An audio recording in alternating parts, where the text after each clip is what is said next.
दोस्तों, आज की कहानी कोई कल्पना नहीं है, बल्कि एक ऐसी सच्ची घटना से प्रेरित है जिसने पूरे देश का ध्यान अपनी ओर खींच लिया था। इस कहानी की शुरुआत होती है नोएडा के सेक्टर 36 से, जहां का एक स्लम इलाका दिखाया जाता है। यहाँ पिछले कई दिनों से छोटे छोटे बच्चे अचानक गायब हो रहे थे। इस इलाके के इंस्पेक्टर रामचंद्र पांडे एक अच्छे इंसान तो थे, लेकिन सिस्टम के रंग में पूरी तरह रंग चुके थे। उन्हें सच्चाई से ज्यादा अपनी नौकरी और आराम की चिंता थी। वहीं दूसरी तरफ हमें प्रेम नाम के एक आदमी से ही मिलवाया जाता है, जो एक बड़ी सी कोठी का केयर टेकर था। बाहर से वह बिल्कुल सामान्य लगता है, लेकिन असल में वह एक खौफनाक दरिंदा था।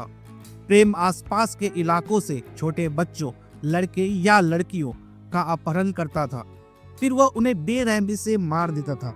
इतना ही नहीं, वह बच्चों के शरीर के टुकड़े करता, उन्हें पका कर खाता और जो हिस्से बच जाते उन्हें प्लास्टिक में भरकर कोठी के सामने बहने वाली नाली में फेंक देता था। एक दिन इंस्पेक्टर राम के पास एक गरीब आदमी आता है।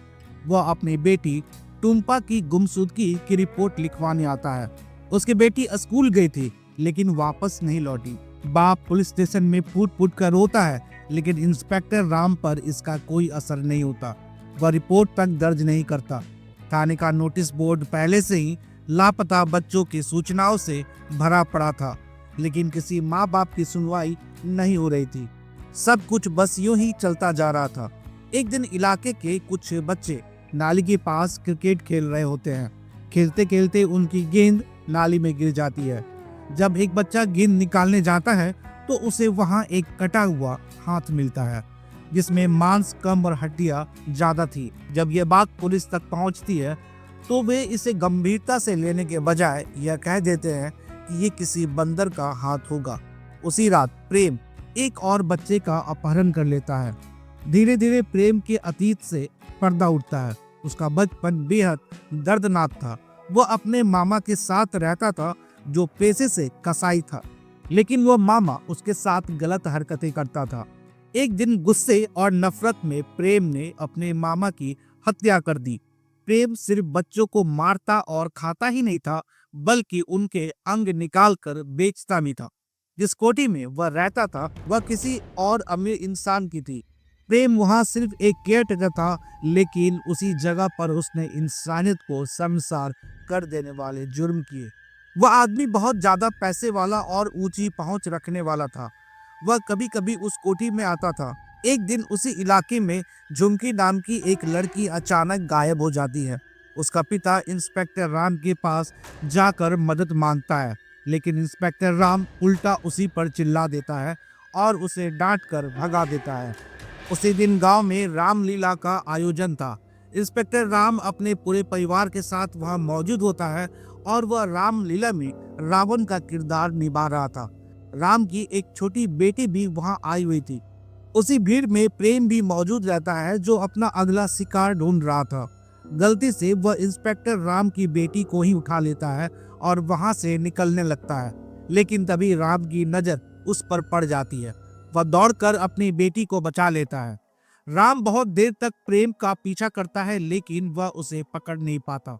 इसी दिन इंस्पेक्टर राम को पहली बार एहसास होता है कि अपना बच्चा खोने का दर्द क्या होता है और एक परिवार उस दुख से कैसे टूट जाता है। अगले दिन राम खुद झुमकी के पिता को थाने बुलाता है और उसकी गुमशुदगी की रिपोर्ट दर्ज करता है। इसके बाद वह उस कोठी में पूछताछ करने पहुंचता है।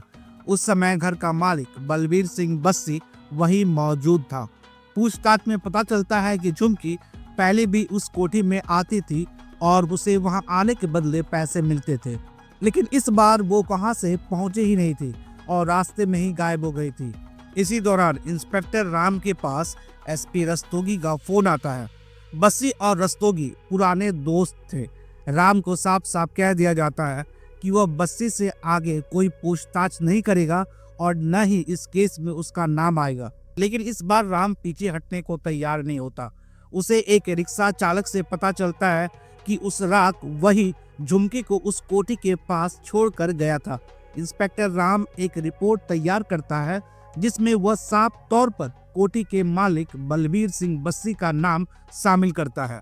जब एसपी रस्तोगी उस रिपोर्ट को देखते हैं तो गुस्से में आ जाते हैं और इंस्पेक्टर राम को तुरंत सस्पेंड कर देते हैं। इसी बीच एक और बच्चे का अपहरण होता है, लेकिन इस बार बच्चा बहुत अमीर घराने से होता है। पुलिस तुरंत हरकत में आती है और कुछ ही समय में उस बच्चे को ढूंढ निकालती है। इस पूरे मामले के बाद इलाके में एसपी का प्रमोशन हो जाता है और गरीब के बच्चों की फाइलें फिर से धूल खाने लगती है। कुछ महीनों के बाद वहां एक नया एसपी आता है। वह आते ही इंस्पेक्टर राम का सस्पेंशन खत्म कर देता है। राम फिर से पूरे जोश के साथ मामले की जांच में लग जाता है। राम को पता चलता है कि प्रेम बच्चों के अंग जिस आदमी को बेचा करता था वह अभी जिंदा है।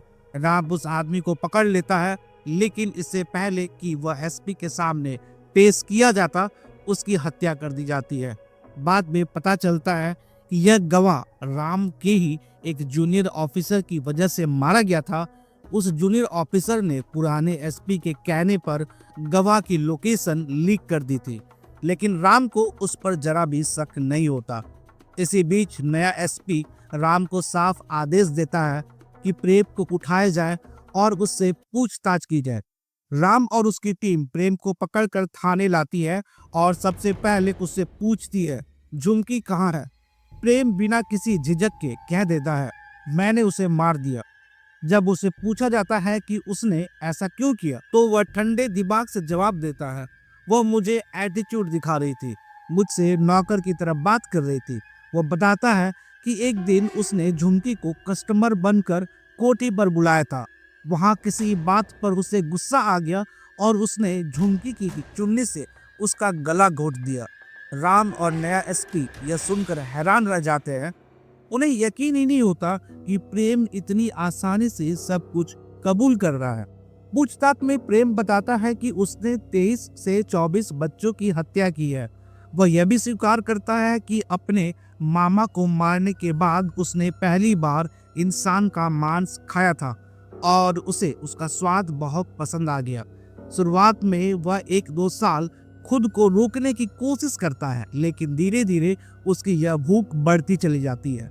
वह विस्तार से बताता है बच्चों को वह कहां से उठाता था, कैसे उनके शरीर के टुकड़े करता था और उनके अंग किसे बेचता था। प्रेम को पूरा भरोसा था कि जैसे ही उसके सेठ को इन सब बातों का पता चलेगा वह उसे वहां से छुड़ा लेगा। जब उससे सीधा सवाल पूछा जाता है, क्या तुम्हारे साहब भी इन सब में शामिल थे, तो प्रेम अचानक चुप हो जाता है। कुछ देर रुकने के बाद वह कहता है, मैं इस बारे में कुछ नहीं बोलूंगा। यहीं से कहानी एक खतरनाक मोड़ ले लेती है। प्रेम यह भी बता देता है कि उसने लाशों को कहां दफनाया था और किन किन जगहों पर फेंका था। अगले ही दिन पुलिस उन सभी जगहों पर पहुंचती है जहां जहां प्रेम ने बताया था। वहां खुदाई करवाई जाती है। कोठी के सामने वाले नाले से फेंके गए सभी प्लास्टिक बैग्स निकाले जाते हैं। वहां से कई इंसानों की हड्डियां बरामद होती है। यह खबर आग की तरह पूरे देश में फैल जाती है। हर न्यूज चैनल पर सिर्फ इसी केस की चर्चा होने लगती है। पुलिस कोठी के मालिक बलविंदर सिंह बस्सी को भी गिरफ्तार कर लेती है। एक स्पेशल जांच टीम बनाई जाती है और हैरानी की बात यह होती है कि इस टीम का नेतृत्व वही पुराने एसपी करते हैं जो बस्सी के दोस्त थे। कुछ ही दिनों बाद बस्सी को छोड़ दिया जाता है। कह दिया जाता है कि जो कुछ भी उस घर में हुआ वह सब प्रेम ने अकेले किया। बस्सी के खिलाफ कोई पुख्ता सबूत नहीं मिला। जब इंस्पेक्टर राम यह सब खबरों में देखता है तो वह जेल में प्रेम से मिलने जाता है। एक बार फिर उससे पूछता है, क्या तुम्हारे मालिक इन सब में शामिल थे? लेकिन प्रेम फिर चुप रह जाता है। तब राम उससे कहता है, पूरी दुनिया आज तुम्हें गुनहगार मान रही है।